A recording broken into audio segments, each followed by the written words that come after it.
Hello everyone, Don with Resolute Outdoors here. Today we're taking a look at what I believe, at least for me, to be one of the best belts out there. I think belts are often something that's overlooked when it comes to EDC or to people who work with their hands for a living or get things done, outdoorsmen, women, things like that. A lot of times we take for granted what a good belt can do for us. So I wanted to go over this belt today. This is the Hanks Gunner Belt.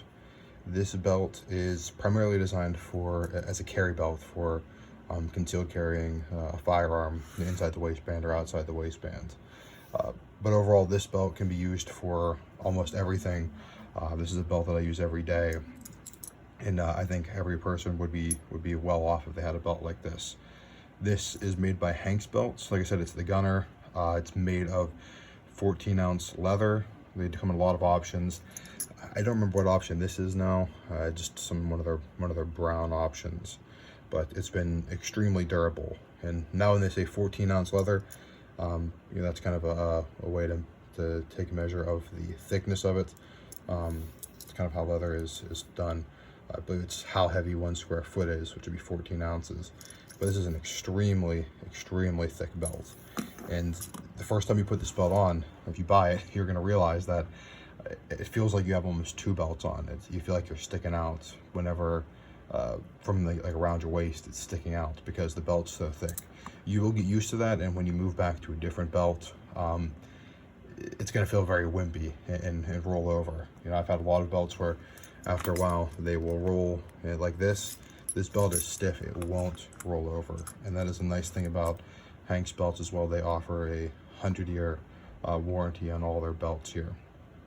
A little bit about hardware.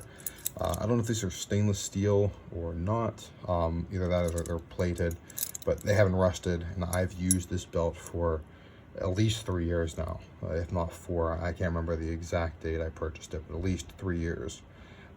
Wearing it literally every day. I can't remember a day that I didn't wear this belt. Maybe on a day when I had a formal event like a wedding or something to go to, I'd wear a little bit more upscale belt. But this isn't really that bad of a looking of a belt. I'd wear this with some formal attire if I had to. The hardware here, like I said, is extremely thick and durable.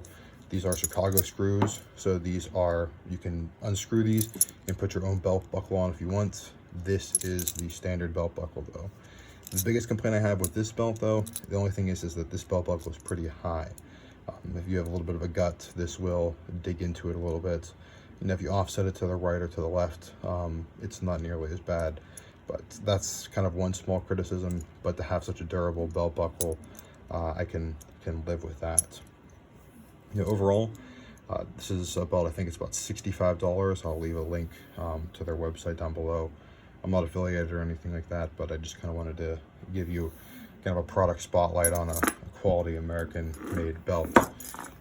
Here, I'll show you their logo and whatnot. I did mention reference this belt in one of my EDC videos last year, and I've continued to use it every day. It's been a great belt overall. Like I said, I haven't had any of the rollover problems I've had with cheaper belts, and even some of the places here, the kind of wear marks here. After 3 years of wearing it, I think that's pretty good. We've all seen the old belts from our grandfathers or fathers or friends we know that are a lot more shot than this. And this is, like I said, every day. This is a hard use belt. One other thing I will mention as well, they do mention on their website that if you're using it for like a carry type option, that you want to upsize one size up, or if you are doing something like construction, like you're putting this as a belt you're going to use some construction pouches on if you're a carpenter or something like that, some pouches on your belt, they say 2 sizes up. Now I upsized a few sizes on this, 2 sizes on this one. That was a little bit too much for me. As you can see, I'm running on the lowest belt buckle. Actually, I punched this hole on this one. It was too big otherwise, and instead of dealing with the return process, I just punched another hole in it. Trust me, I know how thick this leather is. Trying to punch that hole in it was not fun. But I would say stay true to your size. Maybe go up 1. Don't go up 2. 2 is going to be too much. Maybe going up 1 size would be sufficient, but like I said, even if you're going to do something where you're going to have a lot of stuff in your belt, I think 2 is too many. And you have a little bit of flexibility here too, which isn't ideal, but if you do get it and it's a little bit too small, you have a few inches here. You could punch a couple extra holes if you really wanted to. One other thing I will note is kind of standard with all belts, they'll get a little bit of a curve into it after being on your body for almost every day for 3+ years. But overall, the quality is great. For $65 for a belt that I would reckon would last your entire life, you can't really beat it, and I have no desire to move to any other belts after this one. So I appreciate you guys tuning in. This is Don with Resolute Outdoors. Please like, share, and subscribe. Until next time, I'll see you.